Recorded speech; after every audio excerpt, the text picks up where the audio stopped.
What if the storm you feared the most was the one within you? That line, it just really grabs you, doesn't it? It really does. Sets a certain tone immediately. Mysterious. Exactly. Mysterious, intriguing. Kind of pulls you right in. Welcome back, everyone, to the deep dive. This is where we, go beyond the surface, really dig into interesting stuff to pull out those insights. Get to the heart of it. Precisely. And today, we're journeying into, well, a pretty deep fantasy world. We're looking at a story, yes, but also the world it builds, the big questions it asks, all through the lens of a really compelling review. Right. Our source is excerpts from Onyx Storm, a dark fantasy odyssey.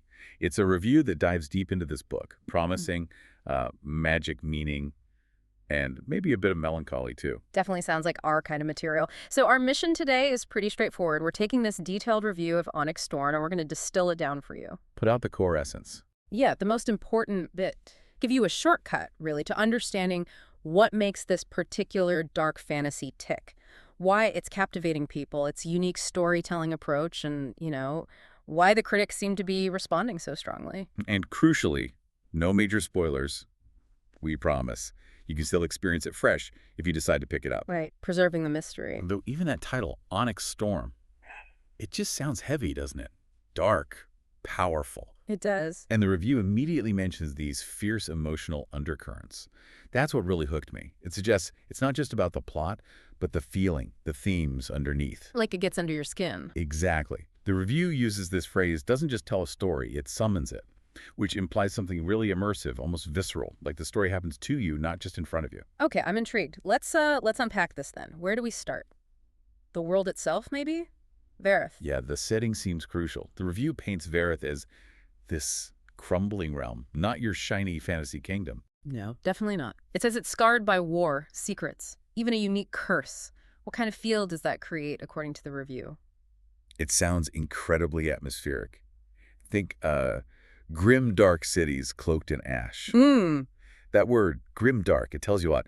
Gritty, morally ambiguous, probably pretty bleak. Not a lot of sunshine and rainbows. Not likely. Then you have forests that hum with cursed life. That suggests the danger isn't just, monsters, but the land itself is somehow corrupted, malevolent. Like the environment is hostile. Precisely. And ruins carved with forgotten runes. So there's this deep, possibly dark history looming over everything. The review really hammers home that it's richly atmospheric, immersive. The world itself feels like a character. Wow, a world that breathes gloom, maybe? So within this oppressive setting, we have the main threat, the Onyx Tempest. Right. And this is key. The review is clear. Yeah. This is not just bad weather. No, it's called a blackened sentient storm. What does that even mean? A thinking storm? It sounds wild, doesn't it? It's described as a living force. It apparently acts like a character, taunting, observing, attacking, even whispering. Whispering. That's unsettling. Deeply unsettling. Imagine a storm that doesn't just destroy randomly but targets you, messes with your head. It's an antagonist that's elemental, everywhere, and potentially aware. How do you even begin to fight that? That's a great question. It's not like you can reason with it or stab it. Exactly. What's fascinating here, the review points out, is that its origin, its behavior, it's linked to ancient magic. That's one of the book's biggest mysteries. So it's not just a monster, it's a puzzle. A puzzle wrapped in a natural disaster, yeah. It elevates it beyond a typical villain. It's more like a force of nature mixed with, fate, or maybe something even older. And the challenges it presents must be totally different from facing, say, a Dark Lord on a throne. Fundamentally different. You can't anticipate its moves in the same way. Its motives, if it even has them in a way we understand, are alien. It forces the characters to confront something vast, unpredictable, maybe even incomprehensible. The solutions probably aren't just about fighting. They might need knowledge or some kind of ritual. Maybe. Or maybe it's about understanding his connection to the land or the history. It creates this pervasive sense of dread because its reach is potentially infinite and its mind, so to speak, is a complete enigma. It makes you think, too, about, internal struggles. The review's opening quote hinted at that, right? The storm within. Absolutely. That concept of a storm as a character resonates, doesn't it? We all have those times where it feels like something chaotic is raging inside us. Grief, anger, overwhelming change. Yeah, like a personal tempest. Exactly. So this Onyx Tempest, while fantastical, because this powerful symbol for those internal and external forces we grapple with, it makes the struggle relatable, even with all the magic in grim, dark cities. That's a really neat connection. So who is facing this sentient storm? Let's talk about the protagonist, Kate. Right, Kel? The review introduces him as a war-torn exile with a forgotten lineage. Okay, so carrying baggage from the start, mysterious past, probably some trauma. What kicks off his story? Classic fantasy moment, but seems effective here. He finds a dying oracle. Ah, the prophecy. You got it. She whispers, the storm ends with the Shadowborn King, and bam, destiny call. Or maybe curses him. Could be both, right? Mm-hmm. Suddenly he's thrown into this chaotic mix of survival, trying to figure out this prophecy, dealing with betrayal, navigating magic. It sounds like a rough ride from the get-go. And is he like the chosen one hero type? Shining armor, pure heart? Not according to this review, and this is where it gets interesting, connecting to that idea of complexity. Right. The review says Kale is neither a clean-cut hero nor an anti-hero. He's described as morally gray, but relatable. Morally gray, so he makes questionable choices. Probably. He's haunted by choices, bound by guilt, but also driven by a desire for redemption. That mix makes him compelling. He's not perfect, he struggles, he makes mistakes. That feels more real, doesn't it? Yeah, much more than someone who's always right. You can connect with that struggle. Exactly. The review highlights that this moral ambiguity is key to his appeal. His journey for redemption isn't guaranteed. It feels earned because he's genuinely wrestling with himself. And didn't you mention something about his internal conflict mirroring the storm? Yes. The review calls it a brilliant metaphor. Kale's inner chaos, his guilt, his forgotten past, it's like his own personal Onyx Storm. So fighting the storm outside means fighting the one inside, too. That seems to be the implication. His journey isn't just about saving the world, it's about saving himself, figuring out who he is beneath the exile, the guilt, the Shadowborn label. It makes his quest incredibly personal, adds layers of psychological depth. That sounds intense. He probably doesn't do it alone, though. Who else is involved? Any key players the review mentions? Oh yeah, definitely not a solo act. The review highlights a few crucial intersections. First, there's Leora. Leora, what's your deal? She's described as a flame-wielding rogue with royal blood and a vendetta. Okay, wow. Fire magic, royalty, and a vendetta. That's a recipe for something explosive. Right. Suggests a very passionate, probably dangerous character with her own strong motives. Her royal blood hints at maybe some political intrigue tangled up in all this. Interesting. Who else? Then there's Edrin. He's a scholar priest obsessed with the origins of the storm. Ah, the academic type. Trying to understand it rather than just fight it. Seems like it. He brings that intellectual angle, the lore seeker. While Kale is maybe focused on survival and the prophecy, Edrin's digging into the why and how of the Tempest. That knowledge could be crucial. Makes sense. You need brains and brawn. And wasn't there a third force? Not a person? Yes, the Whispering. Described as a mysterious force that speaks through dreams and ruins. Okay, that's cryptic, like voices from the past. Or something else. The review keeps it mysterious, but it adds this ethereal, almost psychic dimension. Is it guidance?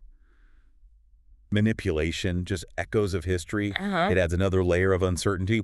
You're getting info, but can you trust it? Where does it come from? So we've got the fiery rogue Leora, the studious priest Edrin, and this enigmatic Whispering. How do they mesh with Kale's journey, especially Leora? She sounds important. Very important. The review calls her a deuteragonist, basically, a second main character. Her story arc is apparently as powerful as Kale's. Oh, that's great. Not just a sidekick. Definitely not. And get this, her fire magic is symbolic of her anger and her grief. So her power is tied directly to her emotions, her trauma. Her development isn't just about controlling fire, but dealing with that inner turmoil. Wow, another layer of internal struggle tied to magic. That's cool. It really is. It raises interesting questions about character symbolism. And then Edrin in the Whispering, they broaden the scope, right? Edrin brings in the intellectual quest, the historical research. Trying to piece together the puzzle. Exactly. And the Whispering adds that ancient, almost unknowable element. Suggests maybe the answers aren't straightforward. They're hidden in fragments, in dreams, in the echoes of the past. It adds this sort of mystical archaeology feel to it. So it's not just a straightforward fight. Not at all. And having these complex characters like Kale wrestling with his morality, Leora with her grief-fueled power, it offers a much richer, more nuanced experience than The standard hero saves the day trope. Yeah. They feel more human, their struggles more relatable, even in this fantastical setting. Absolutely. Okay, let's shift gears a bit. Beyond the characters, the review mentions intricate world building and especially the magic system. You touched on Liara's fire magic having symbolism. What's the deal with magic overall in Vareth? Right, this is where it gets really interesting, according to the review. The world building is deep, detailed. But the magic system, it's described as elemental, but layered with spiritual consequences. Spiritual consequences, like karma, or something more direct. More direct and pretty harsh. It raises that fundamental question, what's the real cost of power here? It's not just about learning spells. Okay, I need examples. What kind of costs are we talking about? Well, remember Leora's fire magic. The review states bluntly, fire burns the soul. Burns the soul? What does that even mean? Like you lose empathy, become corrupted. The review doesn't detail it fully, but yeah, it implies something profound. A slow erosion of your essence, maybe your humanity. Using fire costs you something irreplaceable internally. Makes you think twice about tossing fireballs, right? Yeah, definitely. What else? Storm magic. Since the Tempest is central. Even worse, maybe. Storm magic eats memory. Eats memory. Like amnesia. Potentially. Imagine wielding incredible power, maybe even power drawn from the Onyx Tempest itself. But every time you use it, you lose pieces of yourself. Your past, your relationships, who you are. That's horrifying. Pure psychological horror territory. Absolutely. It adds this layer of terrible vulnerability. What good is power if you forget why you're fighting or who you're fighting for? It's a devastating trade-off. Wow. Okay, any others? Maybe something less destructive, healing magic. There is healing, but even that has a heavy price. Healing draws from one's own pain. So to heal someone else, you have to take on their suffering. Or use your own. It sounds like it. A profound sacrifice, not just a wave of the hand, but a literal transference of pain or drawing on your own reserves of it. It makes healing an act of deep empathy and selflessness, but also incredibly costly. Man, this magic system sounds brutal. Every use is a major moral dilemma. Exactly. That's the point the review makes. These severe consequences elevate the stakes massively. Magic isn't a convenient plot device, it's a burden.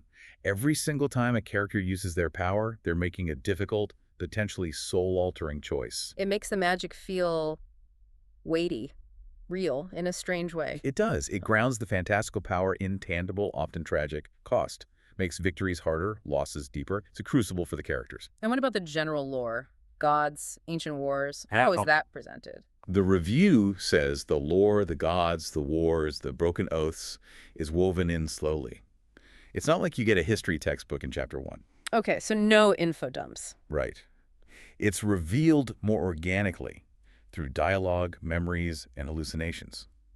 Characters might remember fragments, or the whispering might reveal something cryptic. Hallucinations, too. That sounds unreliable. Potentially very unreliable. Which adds to the mystery. The review does acknowledge some readers might find it dense. If you want everything explained up front, this might test your patience. But it adds, fantasy lovers will likely enjoy unraveling the details. It respects the reader, trusts you to piece things together. So for listeners who love really digging into a world, figuring out the history alongside the characters, this sounds like a plus. Absolutely. It makes reading feel like an investigation, a discovery. You're uncovering ancient secrets, connecting prophecies to past events. It's like you're an archaeologist of this crumbling world. Makes the lore feel earned, much more rewarding than just being told everything. Yeah, I can see that. It makes the world feel older, deeper. Okay, let's talk about the writing itself. The review calls the style poetic, but sharp. What does that mean? It suggests a style that's both beautiful and precise. It uses evocative language, but it's not just flowery. It has an edge. The review notes that lines often carry double meanings or thematic echoes. Can you give an example from the review? Sure. One quote highlighted is, "The wind does not howl, it remembers." Ooh, I like that.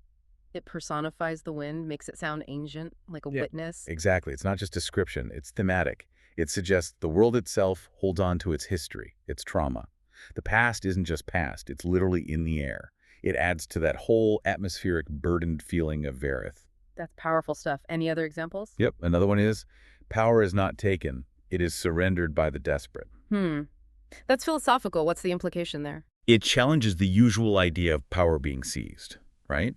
Instead, it suggests power, or maybe the opportunity for it, comes when people are at their lowest, most desperate point. They surrender something, maybe their morals, their old life, their pain, to gain it.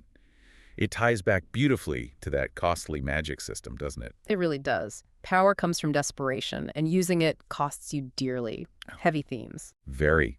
The review also mentions that the dialogue is impactful, especially during revelations, and the internal monologues Cale's thoughts presumably are frequent, but carefully managed. How so? They reveal just enough to heighten mystery without exhausting the pace. So you get inside his head, feel his turmoil, but it doesn't grind the story to a halt with endless navel-gazing. It's a balancing act. Sounds like a very deliberate, crafted style. So this raises an important question. How does this sharp, poetic prose actually serve the things we've been talking about? Ah, great question. Because the style isn't just for show. It seems deeply connected to the meaning. Let's take redemption and identity, Cale's big journey. Right, finding himself, not just stopping the storm. Exactly. The prose, with its focus on internal thoughts, those thematic echoes, those moments of sharp insight, it lets us feel his struggle. When his past haunts him, the language reflects that fragmentation or weight. It makes his internal journey palpable. So the style mirrors the substance. Precisely. Or take power and corruption. We talked about the magic costs. The prose reinforces this constantly. Phrases like burns the soul or eats memory aren't just rules. They're thematic statements delivered with that poetic sharpness. The writing makes you feel the corruption, the danger inherent in the power. It makes the abstract consequences feel concrete. Yes. And think about memory and grief. The review stresses how central past trauma is. The prose, especially with the whispering, the dreams, the hallucinations, it creates this feeling of the past literally bleeding into the present. Like ghosts in the machine. Sort of, yeah. Grief isn't just sadness. It's described perhaps as a physical weight, a memory so vivid it's almost real. The style emphasizes this psychological depth, showing how unresolved trauma shapes everything. It sounds like it really digs into some universal human experiences, even through this dark fantasy lens. I think that's exactly it. The review suggests the book uses these elements, the storm, the magic, the ruins, to explore things we all grapple with. Who are we after we've made mistakes? What is the true cost of getting what we want? How do memory and grief shape us? And that sharp, evocative prose makes those reflections hit harder. That seems to be the idea. It makes you pause, makes you think, connects the fantastical struggles to maybe your own internal storms. Okay, so putting it all together, the world, characters, magic, theme, style, let's get into the critical reception summary. What does the review flag as the major strengths of Onyx Storm? Well, the review is pretty clear on the high points. First off, Cale's strong protagonist arc gets a big thumbs up. His complex, morally gray journey towards redemption is highlighted as really compelling. Makes sense. We spent a lot of time on that. What else? The unique antagonist, the sentient storm, that's seen as a major plus. It's not just another bad guy, it's this mysterious elemental force, which adds a whole different dimension to the conflict. Yeah, definitely memorable. Then there's the immersive dark atmosphere. The whole grimdark Vareth setting, the cursed forests, the ash-cloaked cities. Yeah. The review praises how well it pulls you into that specific mood. Creates a real sense of place. Exactly. Fourth, the clever magic system and world history. The magic's consequences, the slow reveal of the lore. These are seen as intellectually engaging and adding real depth. Rewarding the reader's attention. Right. And that ties into the final big strength. The slow reveals that reward patient readers. Not spoon-fed, you have to piece things together, which makes the discoveries feel earned and satisfying for those who enjoy that kind of narrative. Okay, those sound like really solid strengths, especially for fantasy fans. But no book is perfect. What about the weaknesses? What did the review see as potential drawbacks? Good point. The review aims for balance. It does note a few things that might not work for everyone. One is a potential slow beginning. Ah, the first few chapters. Yeah, it mentions the first 2 or 3 chapters can feel cryptic or overloaded with mysterious terms, so that immediate immersion might feel dense or confusing for some readers. It requires a bit of trust and patience up front. Okay, so it doesn't ease you in gently. What else? The prose itself. While praised for being poetic and sharp, the review notes it can be occasionally dense. Too heady for some. Potentially. Some readers may find the poetic style too heavy or disorienting. If you prefer very straightforward, fast-paced writing, the layered meanings and evocative descriptions might feel like they slow things down or require more effort. It's a distinct style choice. A matter of case, then. Largely, yes. Another point is underdeveloped side characters. While Cale and Leora get deep focus, the review admits A few minor characters fade in importance without resolution. That can happen when the main story is complex. It's often a trade-off, right? Focusing deeply on the core characters in world might mean some peripheral figures don't get fully fleshed out arcs. Understandable. Any other potential negative? Just the flip side of a strength, really. The moral ambiguity. The review says it's great for some, but frustrating if you prefer clear-cut good versus evil dynamics. So if you want your heroes heroic and villains villainous, this might not satisfy. Exactly. The grayness, the difficult choices Cale makes. That's a defining feature of dark fantasy, but it's not for readers who prefer unambiguous morality. Okay, that gives a really clear picture. So considering all the dark atmosphere, the complex characters, the costly magic, the poetic prose, the slow burn, who is this book actually for? Who should pick up Onyx Storm? The review paints a pretty specific profile, definitely fans of dark fantasy. It mentions comparisons like The Broken Empire or Mistborn as tonal touchstones, so if you like your fantasy gritty, morally complex with high stakes, this is likely for you. Got it. Dark fantasy readers, check. Who else? Readers who enjoy mythic fantasy with deep emotional themes. We've talked a lot about the exploration of redemption, identity, grief. If you want fantasy that makes you think and feel deeply, that resonates psychologically, it should appeal. People looking for substance with their sorcery. Well put. Ah, Also, those who appreciate slow burn narratives and atmospheric prose. If you like to savor the writing, immerse yourself in the mood, and enjoy uncovering secrets gradually rather than rushing through the plot, this book rewards that kind of reading. patience pays off here. It seems so. And interestingly, the review also suggests viewers of certain TV shows might connect with it. People who enjoy the complex characters, consequential magic, and rich, dark worlds of shows like Shadow and Bone, The Witcher, or even Arcane. Oh, interesting. So bridging the gap between screen fantasy and literature. Yeah, it suggests a similar appeal in terms of depth, atmosphere, and character complexity. If you like those shows, this book might offer a similar kind of immersive experience. That makes a lot of sense. Let's wrap this up. What's the final takeaway? The ultimate verdict from the review? The bottom line seems to be overwhelmingly positive, despite the noted challenges for some readers. The review concludes, Onyx Storm is an immersive, emotionally heavy, and thematically rich fantasy that doesn't hold your hand, but rewards every reader who dares to brave its stormy path. Doesn't hold your hand, but rewards the effort. I like that. And the rating. A strong 4.5 out of 5 stars, which indicates it really delivers on its promises for its target audience. It sounds like an experience, not just a read. A story, as the review put it, wrapped in shadows, carried by thunder, and driven by a fierce emotional undercurrent. Oh, it's lazy thinking. It really does. And if we bring it back to that opening quote and the bigger picture, the review really emphasizes this idea that the external storm, the Onyx Tempest, is deeply intertwined with the internal struggle. It's a storm within. Exactly. It suggests that maybe the greatest battle isn't against the sentient weather, but against the chaos inside. Which leads to a final thought for you, the listener. What is your Onyx Storm? What's that deeply personal challenge, that internal conflict, or maybe external pressure that feels overwhelming? Are you navigating it? Are you ready to confront it? Because maybe, like Cale, confronting the storm around us starts with understanding the one within us. That's a powerful thought to end on. A real challenge for reflection. Well, thank you for joining us on this deep dive into the review of Onyx Storm. We hope this breakdown gave you a real sense of what this book is all about. Hope it was useful. Absolutely. Keep exploring those stories and ideas that spark something in you. We'll be back next time to dive deep into another fascinating source. Until then, keep thinking, keep exploring.